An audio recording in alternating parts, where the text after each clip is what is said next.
The Richland County Recreation Commission recognizes everyone affected by breast cancer, especially during the month of October. Check out the Power in Pink event.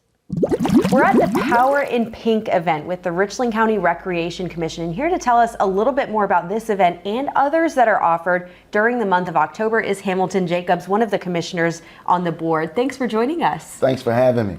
So tell us about Power in Pink. What is this event? Power in Pink is an opportunity for us to bring awareness to breast cancer, to be a resource to our community, to make sure that women have the chance to come and get mammograms, to get screenings, to get more information about what they should do on a weekly or a regular basis to make sure that they protect themselves. So it's just our way of showing love to the community and make sure that we can be a working resource for Richland County.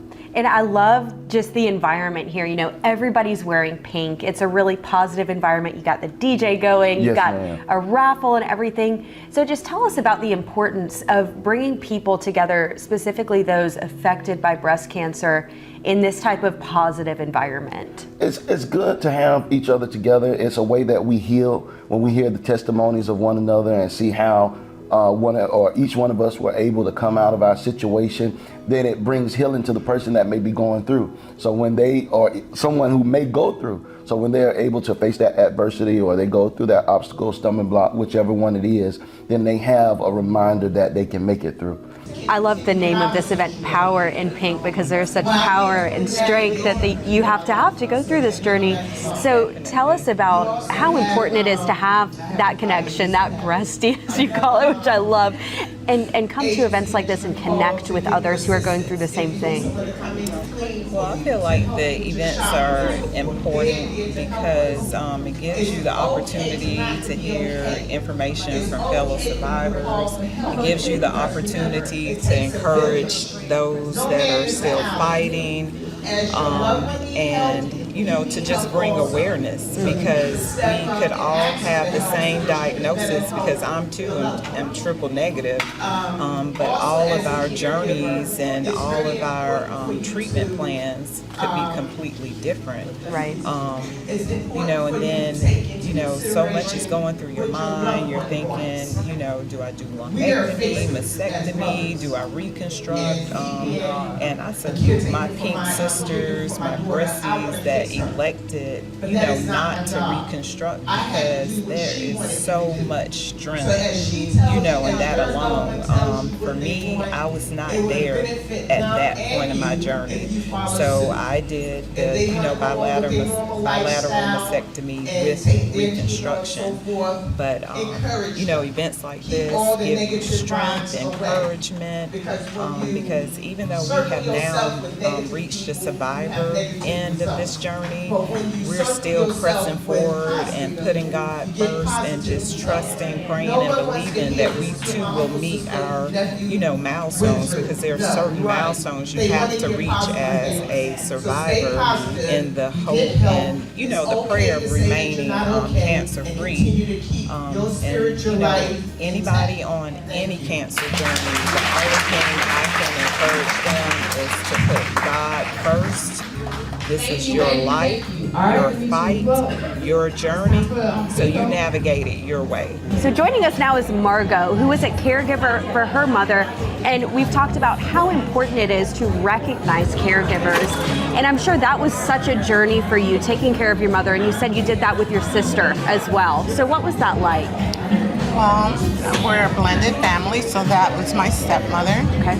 At the age of 19, 20, I'm not giving my age now, but she was diagnosed and she had 5 children, and so the younger ones really didn't know what was going on, but it was kind of difficult for me and my other sister, who had to look out for each other.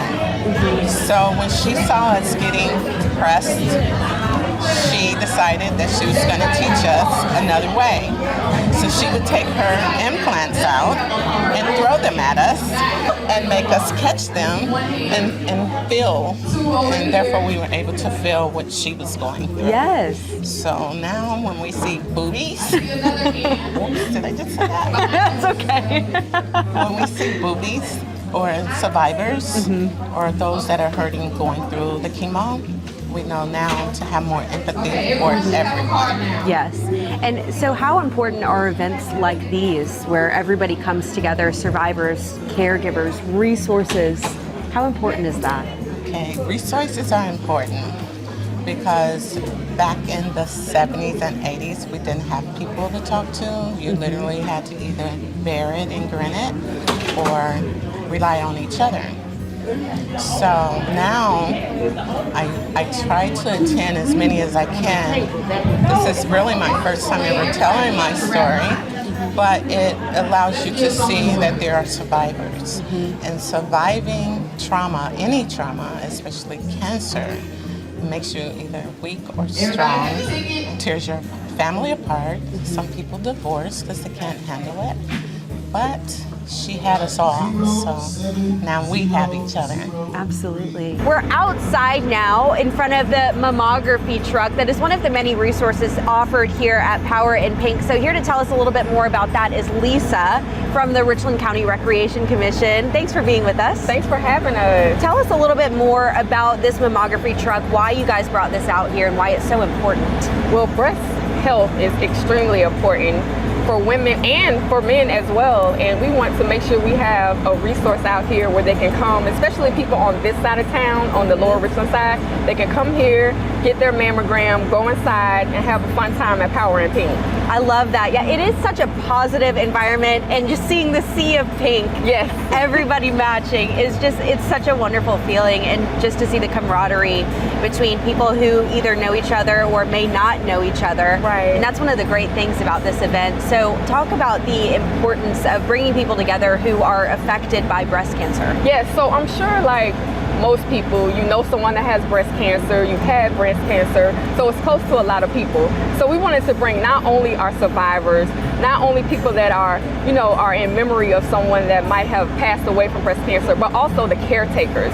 They're a forgotten group, and they do a big part of people that's in breast cancer. So we wanted to bring all of that together and just have a good time today.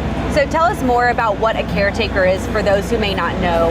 So a caretaker is the person that gives emotional support, goes and gets the medicine, takes them to their chemotherapy. It's just there for them at all times, and typically sometimes forgets about themselves.